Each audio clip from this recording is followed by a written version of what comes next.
मैं परमात्मा दया से जानना चाहती हूँ, जब संत रामपाल जी महाराज ने ये मदद नहीं की है तो फिर ये मदद कौन कर रहा है? इतनी बड़ी मदद तो संत रामपाल जी महाराज ने नहीं की है तो फिर कौन कर रहा है? इसके पीछे किसका हाथ है? अब देखो बहन जी, ये जो बात अपन ने कही है ना कि भाई संत रामपाल जी ने कोई मदद वर्तमान में किसी भी गांव वाले की नहीं की है मोटर पाइप देकर। अब दुनिया वाले सोचेंगे यार ये तो पागल आदमी है, वे संत रामपाल जी तो दे रहे हैं, उनका बेटा आ रहा है, उनका भाई आ रहा है, उनके आश्रम के लोग आ रहे हैं, तो आश्रम बाबा रामपाल के तो हैं, तो मदद तो बाबा रामपाल ही कर रहा है। लेकिन ऐसा बिल्कुल भी नहीं है। बाबा रामपाल सन 1994 से अपना ज्ञान दे रहा है। इस भक्ति मार्ग को उन्होंने शुरू कर रखा है। 1994 से 2014 में संत रामपाल जी जेल में गए, बरवाला कांड हुआ, जेल में चले गए। अब 94 से 14 तक भगत जी कितने साल हो गए? 24 साल हो गए। 24-25 हो रही है। मुझे कोई भी गांव वाला, कोई भी हरियाणा वाला, कोई भी हिंदुस्तान का व्यक्ति मुझे एक ऐसा कोई प्रमाण दे दे, एक ऐसा कोई एग्जाम्पल दे दे, मैं 1 लाख रुपए नगद की घोषणा करता हूं कि बाबा रामपाल ने सन 1994 से लेकर और 2014 बरवाला कांड तक उन्होंने कभी भी हरियाणा में, क्योंकि इस बीच हरियाणा में 4 से 5 बार बाढ़ आई, लोगों के खेतों में पानी भरा, अगर बाबा रामपाल ने किसी का भी एक छोटा सा मकान बनाया हो, किसी भी गांव में एक मोटर दी हो, एक पाइप दिया हो, किसी भी भूखे भिखारी आदमी के घर में दाल चावल चीनी राशन वगैरह डलवाया हो, या किसी की कोई फीस भरी हो, किसी बच्चे को कॉपी किताब दी हो, किसी का कोई उपचार कराया हो, एक भी व्यक्ति मुझे बता दो, आपको ढूंढने से भी नहीं मिलेगा। क्योंकि बाबा रामपाल इस प्रकार से लोगों को राहत नहीं देता, लोगों को लाभ नहीं देता। वो भक्ति के माध्यम से लोगों को राहत देने के लिए आए हैं। उनका तरीका अलग है, ये तरीका नहीं है। उन्होंने तो भिखारी को भी भीख देने से मना किया है। उनके नियमों में है, आप उनकी ज्ञान गंगा पुस्तक पढ़िए, उसमें जो 21 सूत्रीय नियम है, उसमें बाबा रामपाल जी ने साफ साफ अपने भक्तों को निर्देश दिया कि आपने भिखारी को भूलकर भी 1 रुपया दान नहीं करना। हाँ, ये बात सत्य है। और परमात्मा ने ये भी कहा है कि अगर कोई भिखारी आपके दरवाजे पे आता है तो आप उसको भंडारा बना के अच्छे से खिला दो। जी। और खाने के लिए भी संत रामपाल जी ने ये कहा है कि आपने जा जा के नहीं खिलाना। चाहे शहर में चाहे 1000 भिखारी हैं, आपने घर से खाना बना के भिखारियों को जाकर नहीं खिलाना। आपके घर पर, आपके दरवाजे पर कोई भूखा आदमी आ जाता है, 100 बार उससे प्रार्थना करो, भाई भोजन पानी की बताओ। उसके पास कपड़े नहीं है तो अपने पहने हुए कपड़े दे दो, नए कपड़े भी मत दो, वरना उनको भी बेच देगा और उस पैसे का दुरुपयोग करेगा तो तुम्हें भोगना पड़ेगा। ये भक्ति के विधान नियम है जो दुनिया अभी अपरिचित है। अगर आप परोपकार करना चाहते हैं, आपके दिल में दया है प्राणियों के प्रति, तो मानव शरीरधारी प्राणी को मनुष्य जीवन प्राप्त करवा दे। बुरा वो भी नहीं है, जैसे एक पक्षी है, अपने घर पर दाने डाल दो, कुत्ता आता है रोटी डाल दो, अपने ही घर पर डालो, कहीं विशेष स्थानों पर मत भटको, ये व्यर्थ है। और अतिथि आता उसको भोजन करवा दो, कोई भी मांगने वाला आता उसको मत दो, उसको पैसा मत दो। कई भक्त कहते हैं ये तो फिर हमारे दिल में दया खत्म हो जाएगी यदि हम भिखारी को पैसा नहीं देंगे। परमात्मा कहते हैं दया का प्रयोग भी विधिवत करने से ही लाभ होगा, अन्यथा वो आपका भी भक्ति नाशक और दूसरे का भी हानिकारक, दूसरे को भी हानि कर देगा। तो जो संत रामपाल जी भिखारी को भी 1 रुपया नगद देने की बात नहीं करते, वही संत रामपाल जी लोगों के 15-15 लाख के मकान क्यों बनवाएंगे? लाखों रुपए के मोटर पाइप क्यों बांटेंगे वो गांव वालों को फ्री में? भाई उनका तो भक्ति विधान ये कहता कि बच्चों, ना हमने किसी का फ्री का खाना और ना हमने किसी को फ्री का खिलाना।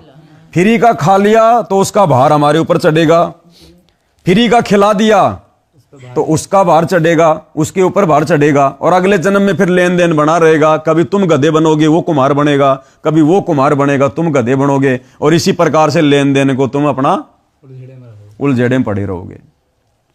तो इस आधार से सतगुरु रामपाल जी ने ये ना तो कोई अन्नपूर्णा नाम की मुहिम चलाई है, ना संत रामपाल जी ने किसी के मकान बनाने का ठेका लिया है। हाँ, उनसे उपदेश ले लो। अगर गरीब से गरीब आदमी है, भिखारी से भिखारी आदमी है, संत रामपाल जी से उपदेश लो और उनके 21 सूत्रीय नियम जो उनकी ज्ञान गंगा पुस्तक में लिखे हुए हैं, उन नियमों में रह के आप जी 3 साल भक्ति करो, आपके वारे न्यारे कर देगा भगवान। वारे न्यारे भिखारी से सेठ बना देगा परमात्मा, वो है ये। तो ये इस प्रकार से देता अपने भगत को, वैसे नहीं देता, खैरात नहीं बांटता जा जाके लोगों की तरह, जैसे किसी ने कम्बल बांट दिए, किसी ने और सामान बांट दिया, ऐसे नहीं देता ये। अब आपका कहने का मतलब बहन जी ये है कि जब संत रामपाल जी के ज्ञान में, उनके विचारों में, उनके भक्ति मार्ग में इस प्रकार से ये मुहिम चलाना, लोगों के मकान बनाना, मोटर पाइप देना, जब ये बकवादे नहीं हैं, तो वर्तमान में फिर उनका परिवार ये सब कुछ क्यों कर रहा है? नाम बाबा रामपाल का ले रहा है। ना बाबा रामपाल उस गांव में मोटर देने जा रहा, ना किसी का मकान बनाने जा रहा। बाबा रामपाल तो पिछले 10 साल से हिसार जेल में बैठा है।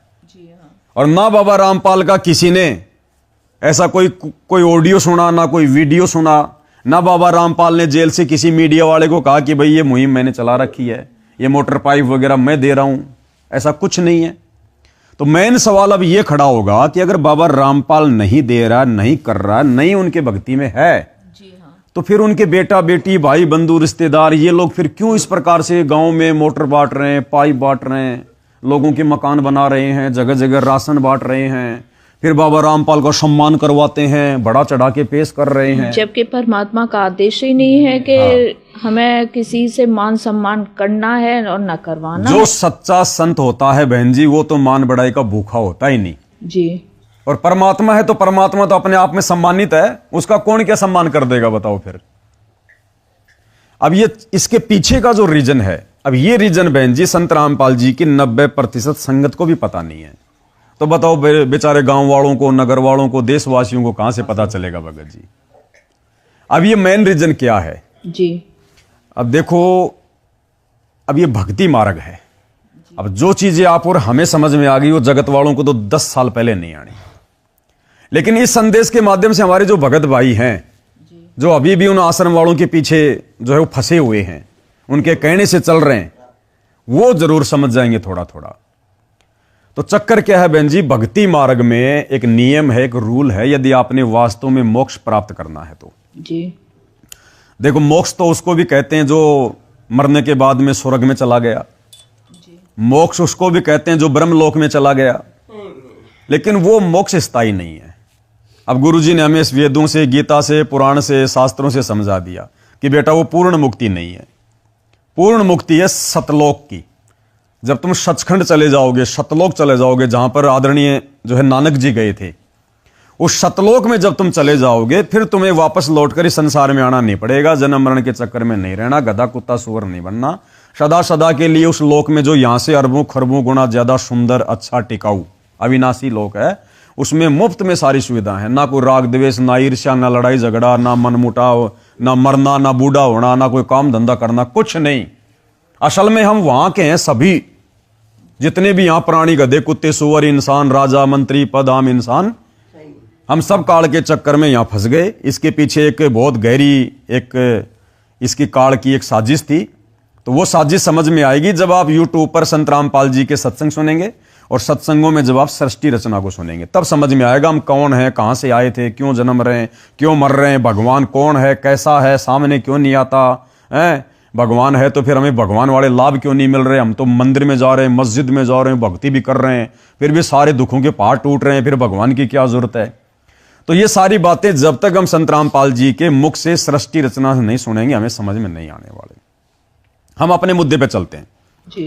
फिर ये सारा सब कुछ आडंबर, पाखंड, ये बबंडर, जैसे दूसरे नकली संत अपनी महिमा बनवाने के लिए, जैसे राम रहीम जी पहले लोगों के मकान बनाया करते थे, नगर नगर में जाकर भक्तों को बसों में बैठाकर झाड़ू निकलवाया करते थे, सफाई अभियान चलाया करते थे। अब वो एक काम भाई बाबा रामपाल ने शुरू कर दिए लोगों की नजरों में, क्योंकि उनका परिवार कर रहा, तो लोग तो ये समझेंगे भैया तो बाबा रामपाल ही करवा रहा होगा। अब इसके पीछे बहन जी मेन रीजन क्या है, बाबा रामपाल जी का जो परिवार है वो बाबा रामपाल जी को असल में समझ ही नहीं पाया। बेटा बेटी ने तो उनको अपना बाप मान लिया जी, पत्नी ने उसको अपना पति मान लिया, भाई ने अपना भाई समझ लिया, रिश्तेदारों ने अपना रिश्तेदार समझ लिया। वो लोग कभी भी संत रामपाल जी को उस दृष्टि से नहीं देख पाए, नहीं समझ पाए जिस दृष्टि से भक्ति मार्ग में गुरु को देखना चाहिए। यानी गुरु गोविंद कर जानियो और रहिए शब्द समाए, मिले तो दंडवत बंदगी, नहीं तो पल पल ध्यान लगाए। यानी गुरु को गोविंद यानी भगवान मानकर चलेंगे, ट्रीट करेंगे, भक्ति करेंगे, भगवान जैसा व्यवहार करेंगे, तो हम भक्ति पर सफल होंगे, हमें मोक्ष मिलेगा। नहीं तो गुरु को अपना जैसा व्यक्ति मानकर, एक संत मानकर अगर उनके लगे रहेंगे पीछे, चार काम ठीक हो गए, उनका ढंढोरा पीट दिया, इंटरव्यू दे दिया है, और उस भाव से अगर भक्ति नहीं की भगवान मानकर, तो मोक्ष नहीं हो पाएगा। तो संत रामपाल जी का परिवार, जैसे कि हरियाणा में कहावत है भाई, दीपक तले हमेशा अंधेरा रहता है और घर का जोगी जोगना, बाहर का जोगी सिद्ध। तो वो कहावत उनके साथ में हो गई। अब क्या है बहन जी, पिछले 10 साल से संत रामपाल जी को न्यायालय के द्वारा जमानत वगैरह नहीं मिल रही है। इन्होंने जमानत भी लगवाई, कैंसिल हो गई, बहुत सारे कारण हुए।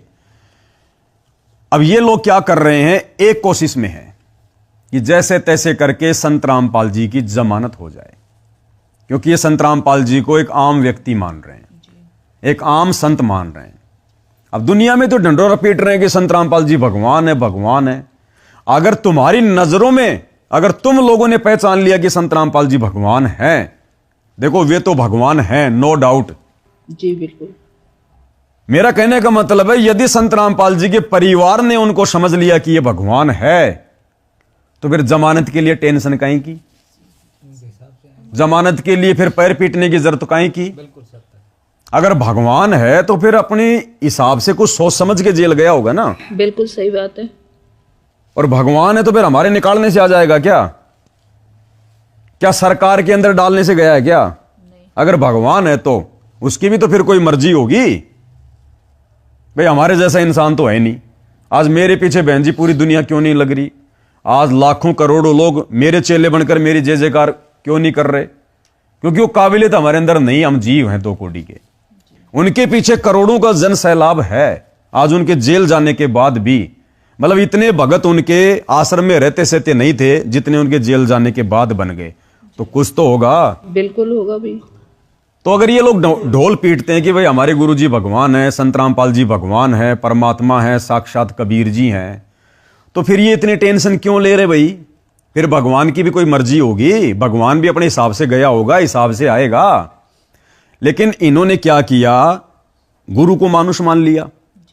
और वकीलों ने जैसी इनको शिक्षा दी, भाई वकीलों को तो पैसा चाहिए, वकील तो गधे को भी भगवान कह देगा अगर उसका मुकदमा लड़ने का मौका मिल जाएगा तो, क्योंकि पैसे आएंगे। बाबाओं के मुकदमे में तो बहुत पैसे आते हैं वकीलों को, लाखों में बातें होती हैं।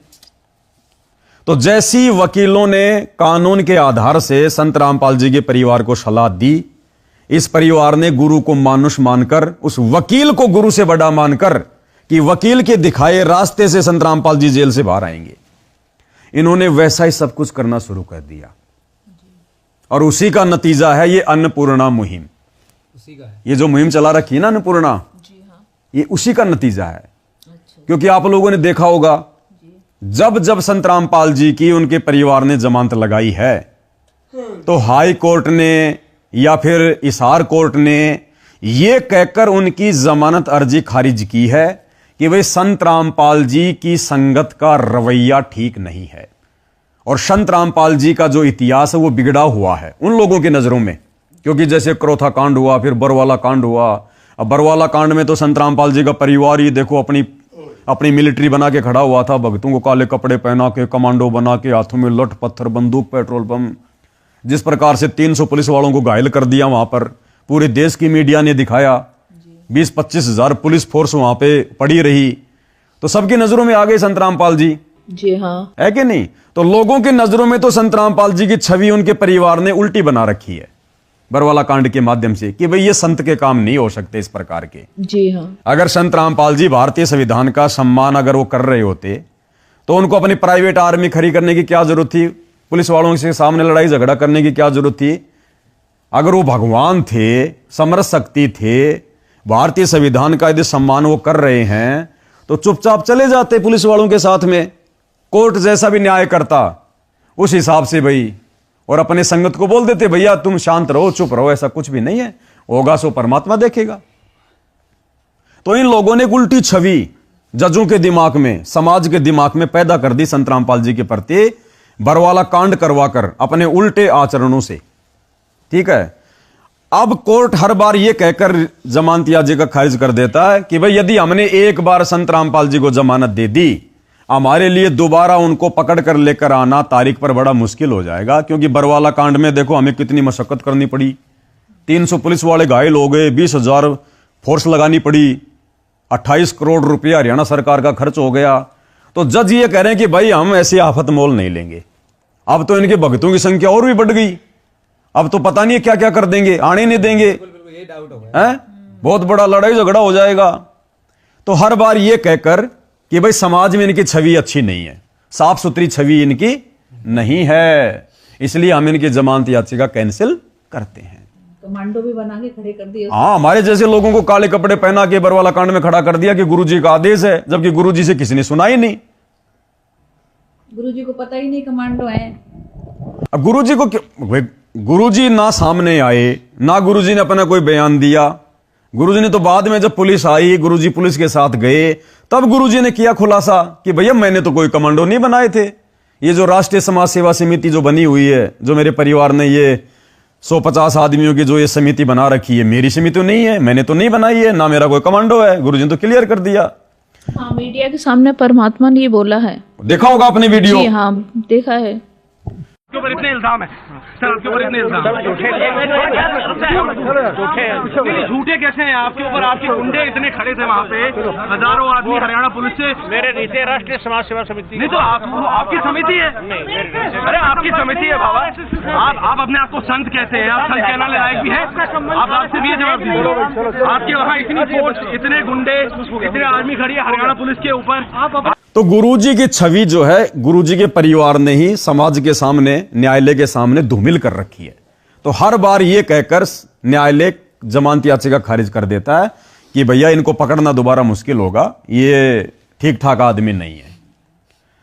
अब बहन जी बात क्या हुई, जब ये इनका प्रयास असफल रहा जी, तो गुरुजी के परिवार को, इन मंदबुद्धि व्यक्तियों को, क्योंकि जो गुरु को मनुष्य मानेगा वो मंदबुद्धि है, जो अपने गुरु की शिक्षा में ना चल के लोगों की शिक्षा पर चलेगा, वकील की शिक्षा पे चलेगा, वो महामंदबुद्धि आदमी है जी।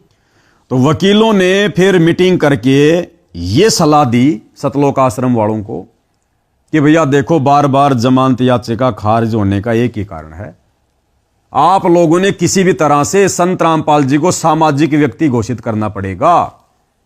इसके लिए तुम समाज में अच्छे काम करने पड़ेंगे।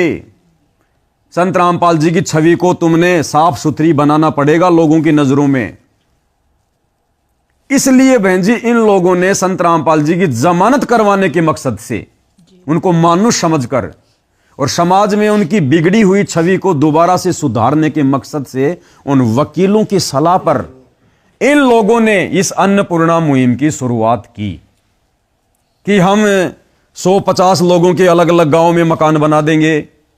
और ये क्या करते हैं, आप लोगों ने देखा होगा, एक मकान बनवा दिया एक गांव में, और वो मकान बनवाने के बाद ये लोग कितने वीडियो बना बना के डालते हैं सोशल मीडिया पर। इन्होंने अपना एक चैनल बना रखा है। मकान में सामान भी तो लेके आते हैं भैया, सामान है ना, सामान भी तो देते हैं, मकान बनाते हैं, हाँ, सारा पूरा सामान। पहले तो वो मकान बना दिया, मकान बनाएंगे उस समय कोई 10-15 वीडियो लंबे लंबे बना के डाल देंगे। देखो जी संत रामपाल जी किसी को भी बेसहारा नहीं रहने देंगे, उनकी अन्नपूर्णा मुहिम चली हुई है, कोई भी आदमी हो जिसके पास मकान नहीं है सतलोक आश्रम से संपर्क करे। ये वीडियो बना देंगे, संगत को वहां भेज देंगे, जहां पर 2 मजदूरों की जरूरत है वहां पर 50 भगत भेज देंगे। वो जयकारे लगा लगा के वीडियो बना बना के वहां पर ईंट पकड़ाते रहेंगे। फिर जब मकान बन जाएगा, फिर वहां के सरपंच को, यहां के विधायक को बुलाएंगे, उसके हाथ से ताली और चाबी दिलवाएंगे, फिर उसका वीडियो बनवाएंगे। 2-4-5 इन्होंने कोई जो मतलब यूट्यूबर हैं, उन यूट्यूबरों को इन्होंने वो पैसे देकर इन्होंने वो कर रखा है कि भैया तुम्हारे को महीने का 50-60 हज़ार रुपये हम देंगे और तुम हमारी इस मुहिम के हर प्रकार की वीडियो बना बना के डालो।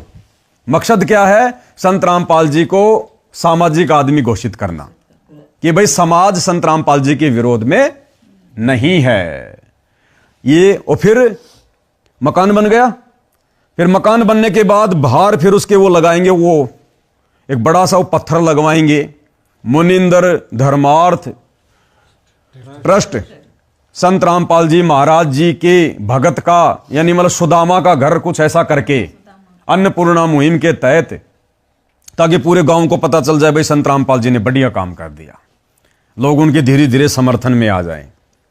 फिर उस घर में अलमारी, कूलर हैं, एक खाट के ऊपर 2 किलो चावल, 2 किलो तेल, 2 किलो साबुन, ऐसे 20-25 आइटम रख देंगे। बच्चों की फीस फास भर देंगे, उनको कॉपी किताब दिला देंगे, उनको ड्रेस व्रेस दिलवा देंगे, गैस चूल्हा दे देंगे, उसका वीडियो बनाएंगे, 10-15 गांव वालों को भी इकट्ठा कर लेंगे, उनके भी इंटरव्यू लेंगे। तो भैया इनका ज्ञान आधार क्या है? फिर परमात्मा ने तो अपने सत्संगों के माध्यम से बेटी की शादी में भी बिल्कुल 17 मिनट की रमेणी का बोला है, कोई दहेज देना नहीं है, कुछ लेना नहीं है। पर ये फिर जब वो तो जगत वाले उनको इतना दे रहे हैं, तो इनकी फिर मर्यादाएं कहाँ हैं भैया? देखो भाई जी, दहेज का मतलब क्या होता है? दहेज क्या होता है? दहेज को ये नहीं है कि भाई आपने बेटी की शादी में गाड़ी दे दी, कूलर दे दिया, फ्रिज दे दिया, वो ही दहेज होता है। दहेज का मतलब होता है किसी को अनावश्यक सामान देना, बेमतलब का सामान देना किसी को, वो है दहेज। अब चलो जगत वाले तो खाली दहेज ही दे रहे हैं अपनी बेटी के ब्याह में, ये आश्रम वाले दहेज तो दे रहे हैं, साथ में मकान भी बना के दे रहे हैं, ये तो डबल दहेज दे रहे हैं। फिर कह रहे हैं कि हम दहेज को समाप्त करना चाहते हैं, लेन देन को समाप्त करना चाहते हैं। ठीक है, तो खैर ज्ञान आधार तो छोड़ो, वो तो बाद की बातें हैं, ज्ञान आधार तो इनके आसपास भी नहीं है। लेकिन जो अपना विषय जो चल रहा है वो है संत रामपाल जी की छवि को जो है मतलब सुधारने का। तो इस प्रकार से इन्होंने मकान बनाने शुरू किए। अब जब इन्होंने मकान बनाने शुरू किए, 10-15 मकान बनाए, तो मकानों में इतनी ज्यादा लोकप्रियता इन आश्रम वालों को नहीं मिली। फिर अचानक से हरियाणा में आ गई बाढ़, बारिश ज्यादा होगी, नहरों में पानी भर गया, हरियाणा के कुछ गांवों में ये पानी वगैरह भर गया। अब इन लोगों को मौका मिल गया फिर, क्योंकि सरकार समय पर मदद वो कर नहीं पाई। भाई सरकार के कुछ नियम होते हैं, सरकार पहले जांच करेगी, उसके बाद में सरकार अपने जो प्रतिनिधि होते हैं, कोई सरपंच है, कोई मुखिया है, विधायक है, उसके मार्फत अपनी सहायता वगैरह वो पहुंचाती है। अब जैसे वही बात है बहन जी, कहीं एक्सीडेंट हो जाए, अब एक तो आप सरकारी हॉस्पिटल की एम्बुलेंस को फोन करो और एक आप किसी प्राइवेट हॉस्पिटल की एम्बुलेंस को फोन करो, तो प्राइवेट वाले तो तुरंत आ जाएंगे पी करते, उनको तो पता नहीं कि मिलेगा। और सरकारी वाले तो अपने हिसाब से आएंगे, बहन जी खाना खा रहा तो पहले खाना ही खाएगा, भले आदमी मर रहा है, तो सरकार तो अपने हिसाब से काम करेगी। तो इन लोगों को फिर एक मौका मिल गया। एक कोई गुराना गांव का कोई सरपंच है रामोतार, उसने क्या किया, शराब पीकर, वो खुद कह रहा अपने वीडियो में कि मैंने 2 पैक दारू के मारकर, और मैंने तो ऐसे मजाक मजाक में बाबा रामपाल के भक्तों को फोन कर दिया कि तुम इतने बड़े भगत हो तो हमारे गांव का पानी निकलवा दो ना, बाबा रामपाल भगवान है, चिल्लाते रहते हो सारा दिन, चिल्लाते रहते हो सारा दिन, तो इतने बड़े भगवान हो तो हमारे गांव का पानी निकालो। तो इन आश्रम वालों ने 2-4 मोटर कुछ पाइप वगैरह वहां पहुंचा दिए, तो फिर दूसरे गांव वालों तक ये जानकारी पहुंच गई। और इन आश्रम वालों ने कहा कि तुम भी प्रार्थना लगाओ, तुम भी हमें लिख के दो, हम तुम्हारे को भी इस प्रकार का सामान वगैरह दें, क्योंकि इनको पता चल गया कि ये तो बढ़िया काम हो गया, बहुत जल्दी हमारी जो है पब्लिसिटी हो जाएगी। तो इस प्रकार से इन्होंने खुद ही गांव वालों को कहकर, भक्तों के माध्यम से, इन्होंने उन सरपंचों के माध्यम से वो अर्जियां लगवानी शुरू कर दी कि अर्जी हम अपने गुरुजी को भेजेंगे, गुरुजी का जैसा भी जवाब आएगा हम आपको मोटर पानी देंगे। वो अर्जी आने लग गई। तो अर्जी तो परमात्मा के पास तो जा, कोई अर्जी कहीं नहीं जा रही है, कोई मतलब नहीं है, क्योंकि संत रामपाल जी ने ऐसी कोई मुहिम चलाई नहीं, ना वो इस प्रकार से लोगों को राहत देते। ठीक है, तो ये खुद ही क्या करेंगे, सुबह अर्जी आई, शाम को कह देंगे जी संत रामपाल जी ने आपकी अर्जी स्वीकार कर ली। अब एक बात बताओ बहन जी, गांव वालों की जो भगत भी नहीं है, उनकी अर्जी तो सुबह लगती है और 2 घंटे में संत रामपाल जी से वो पास होके आ जाती है कि भाई लाखों के मोटर पाइप इनको दे दो। और संत रामपाल जी के भगत बेचारे दान कर रहे, और वो बेचारे जब अपनी कोई अर्जी जेल में भेजते हैं तो उनका जवाब 4 दिन बाद में आता है। तो संत रामपाल जी के पास कोई अर्जी नहीं जाती है, सारा का सारा प्रोपेगेंडा इन आश्रम वालों का खुद का है, वकीलों के कहने पर कि बाबा रामपाल की छवि को ठीक करो समाज के सामने। तो इन्होंने फिर ये मोटर पाइप वगैरह देने शुरू कर दिए। इन्होंने देखा कि बढ़िया काम हो गया। फिर इनके मन में क्या आया, गांव वालों के मन में नहीं आया कि हम बाबा रामपाल का सम्मान कर दें, मोटर पानी दे दिए, गांव का पानी निकाल दिया। नहीं, इन आश्रम वालों ने ही अपने लोगों के माध्यम से उन गांव वालों के अंदर ये प्रेरणा करी कि रे नालायकों, लाखों रुपए के मोटर पाइप लेकर तुम डकार भी नहीं मार रहे, कम से कम 10-15 आदमी इकट्ठे होकर बाबा रामपाल जी की फोटो का मान सम्मान तो कर दो।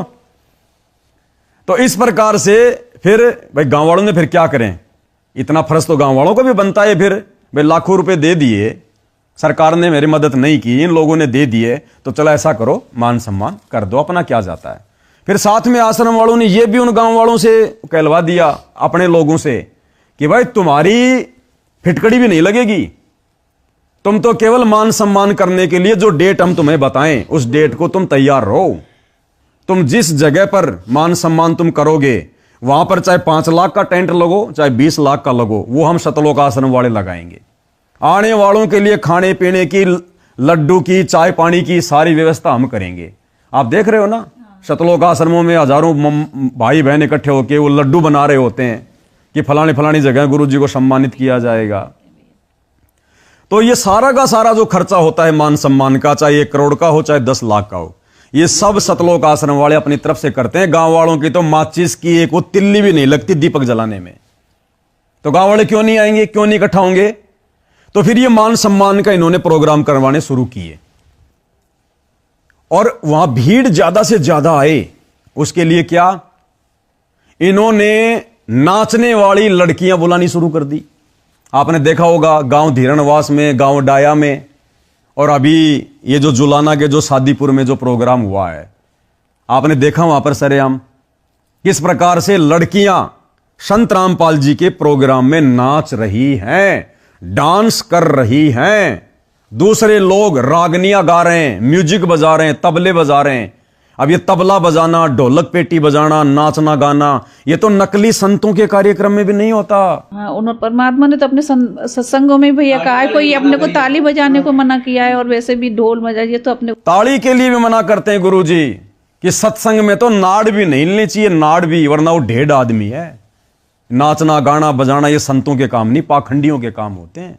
इस प्रकार सत्संग में आने से हमें ज्ञान होता है कि परमात्मा क्या चीज है और आत्म कल्याण के लिए मनुष्य जीव को मिला था। तो जब हमें इन बातों का ज्ञान होता है तब हम सत्संग के अंदर रुचि रखते हैं। अब जो सत्संग में नहीं आते, ना तो उन्हें बोलने का बेरा, ना उन्हें धर्म और कर्म का ज्ञान। हमने सत्संग के देखा था शुरू में, सत्संग मान रहा क्या है कि 5-4 तबले बजानी इकट्ठे हो जाओ, पफ्तारी ले आओ और एक से एक बढ़िया शब्द गाओ, तो आदर से करो और सारी रात डांडा करके फिर नाचन लाग जाओ बॉडी परेड। सत्संग में नाचन का भारत के नाड़ अलावा ना सत्संग में हो भी निकम्मा आदमी है। सत्संग में तो पानी पड़ा क्या मत है, एक एक बात को सुन के तो सत्संग है। और ना ती ढोल पीटनी है, ये रामलीला कितने देख लो, इन तो कोई लाभ जीव को नहीं होगा। अंतःकरण में ठेस लागे और उस परमात्मा का भय मने लग राशि चौड़े पड़े दिखे, जब जाके ये जीव भक्ति कर सकता है। भगत है सारा जगत थोड़ा सा होगा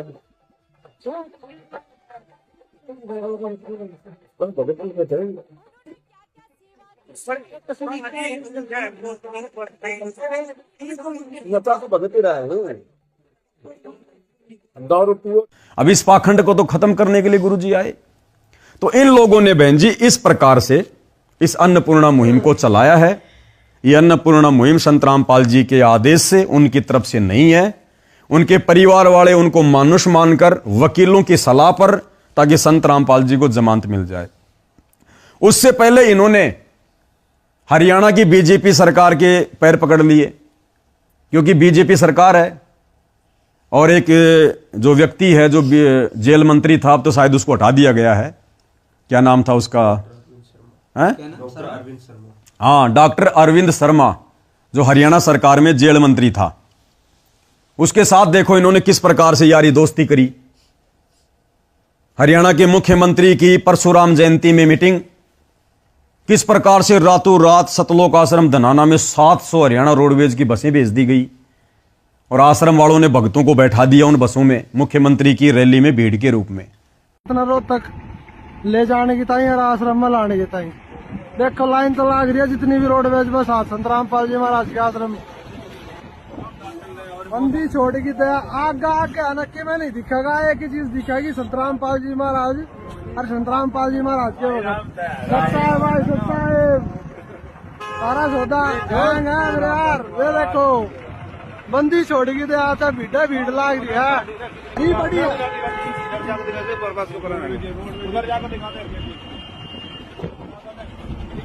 ये देखो वहाँ लाइन तो लाग रही है रोड पे जो लाइन तो लाग रही है देखो ये देखो कितनी बस लाग रही है लाइन तक। ये सारी संतराम पाल जी महाराज के आश्रम में लाग रही है बस भाई परमात्मा ने सुचारू कर रखा है किसी पर। तो ये सारे के सारे जो भक्ति विरुद्ध जो काम है यानी संत रामपाल जी के मार्ग में राजनीति का भी कोई लेना देना नहीं है, लेकिन इन लोगों ने संत रामपाल जी को मानुष मानकर उनकी जमानत के लिए इन्होंने सरकार के आगे भी नतमस्तक होना स्वीकार कर लिया। तो ये जितने भी जो ये पाखंड चल रहे हैं, ये प्रोपेगेंडा चल रहे हैं, अन्नपूर्णा मुहिम के नाम पर मोटर पाइप देना, फिर संत रामपाल जी का मान सम्मान करवाना, अब आप क्या देख रहे हो उन मान सम्मान के कार्यक्रम में? आप जी क्या देख रहे हो? गांव वाले क्या कह रहे हैं? बार बार गांव वाले ये कह रहे हैं कि भाई सरकार ने संत रामपाल जी को रिहा कर देना चाहिए, संत रामपाल जी को जमानत दे देनी चाहिए। मैं आपको कुछ वीडियो दिखाता हूं किस प्रकार से गांव वाले संत रामपाल जी की जमानत के लिए कह रहे हैं। अभी क्या कल 28 दिसंबर को जोलाना के सादीपुर गांव में वही मान सम्मान का प्रोग्राम था, हजारों की संख्या में लोग आए हुए थे। अच्छा, गांव वालों से ज्यादा भक्तों की भीड़ होती है, क्यों भगत जी? भक्तों की होती है, बिल्कुल बिल्कुल भक्तों की होती है। भगत होते हैं 10,000 तो गांव वाले केवल 2,000। और पेश ये कर दिया जाता है कि भाई ये तो गांव वाले आए हैं संत रामपाल जी का सम्मान करने के लिए, क्योंकि इन्होंने तो माहौल बनाना ना। फिर ये क्या करेंगे? आप देख रहे हो कोई मीडिया नहीं आती, कोई भी नेशनल टीवी चैनल इनके मान सम्मान के कार्यक्रम को कवर करने के लिए नहीं आता।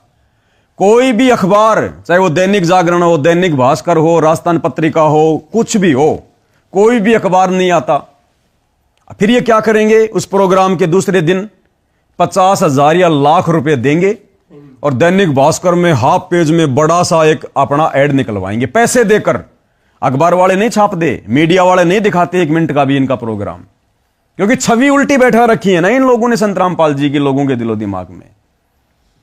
तो ये सारा सब कुछ पैसा खर्च करके वो 20 लाख का टेंट लगाना, 10-15 लाख रुपए लड्डू जलेबियों पे बर्बाद करना, नाचने के लिए लाखों रुपए में वो लड़कियां लेके आना, वो गवैये लेके आना ताकि लोग 2-4 घंटे वहां पर मनोरंजन के हिसाब से बैठ सकें, तब तक हम लोग वीडियो वाडियो बना सकें, गांव वालों से संत रामपाल जी के गले में माला वाला डलवा सकें उनकी फोटो में, और वो वीडियो फिर हम सोशल मीडिया पर पेश करें ताकि धीरे धीरे ये बात जजों तक जाए कि हां संत रामपाल जी को लोग सामाजिक व्यक्ति के रूप में धीरे धीरे वापस स्वीकार